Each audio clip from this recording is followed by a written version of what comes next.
Hello tout le monde, on se retrouve aujourd'hui pour les réceptions du jour qui sont pas vraiment des réceptions, c'est uniquement des achats chez Momi Manga que j'ai fait hier, donc à Momi Manga à Lyon. J'ai pris des suites en neuf et des mangas d'occasion. J'ai tout d'abord pris le 8e et dernier tome de Switch Me On de chez Akata, un josei coup de cœur pour ma part que j'aime beaucoup. Je me doute de ce qui va se passer dans ce dernier tome au vu de la couverture, mais j'ai déjà très hâte de pouvoir lire ça. J'ai ensuite pris toujours chez Akata le 5e tome de A Sign of Affection qui est vraiment très fin par rapport aux mangas qui se font maintenant je trouve, mais bon tant pis. Un shoujo que j'aime beaucoup et que j'aime un petit peu plus à chaque tome, donc j'ai hâte de pouvoir le lire.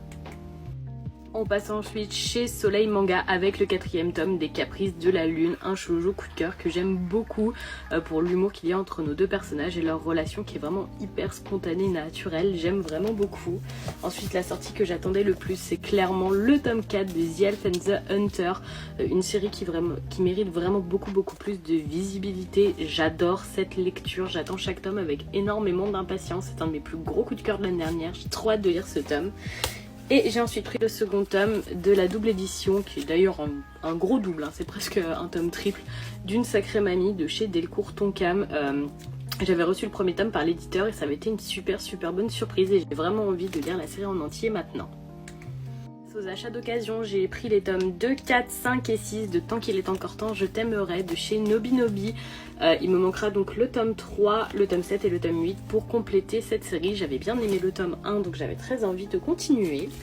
Toujours chez Nobinobi, je me suis pris le premier tome de l'agence de détective Layton, Catriel et les enquêtes mystérieuses, donc la fille du professeur Layton. J'ai fait le jeu sur 3DS et sur Switch que j'ai beaucoup aimé, donc je me suis dit pourquoi pas tenter le manga, il a l'air vachement sympa. Je me suis ensuite pris de chez Pika le deuxième tome de Our Little Secret. J'avais déjà lu le premier, classique mais très efficace. J'avais envie d'en savoir un peu plus sur cette série. Donc je me suis pris le second tome que je lirai dès que j'aurai un petit peu de temps. Ensuite on passe chez Glénat, je me suis pris le 4e tome d'une touche de bleu. J'ai pas encore le 3e tome mais le 2e est dans ma pile à lire. Donc j'aurai juste un petit trou à combler quand je trouverai le 3e tome d'occasion. Donc ça c'est cool. Toujours chez Glénat, je me suis pris les tomes 7 et 8 de Princesse Sakura, donc écrit par Arina Tanemura, une de mes auteurs de shoujo favorites. J'ai les 3 premiers tomes que j'ai déjà lus, donc il y aura un petit trou dans la série, j'essaierai de compléter en trouvant au fur et à mesure des petits tomes d'occasion. Et on finit avec un tome de chez Soleil Manga, c'est le second tome de Black Mariage, ça tombe bien, j'avais un trou, j'avais que le tome 1 et 3, donc c'est parfait, ça vient compléter. Le tome 3 attendait dans ma pile à lire que le tome 2 arrive, donc je vais pouvoir le lire. Le premier tome était sympathique, même si un peu classique. Et donc voilà pour mes achats d'hier à Momi Manga, j'en ai eu pour 76 € pour tout ça, donc je me dis que c'est pas si mal, franchement je m'en suis bien sortie, je suis contente, j'ai encore de quoi remplir ma pile à lire. Je vous fais de gros bisous et je vous souhaite un très bon week-end tout le monde.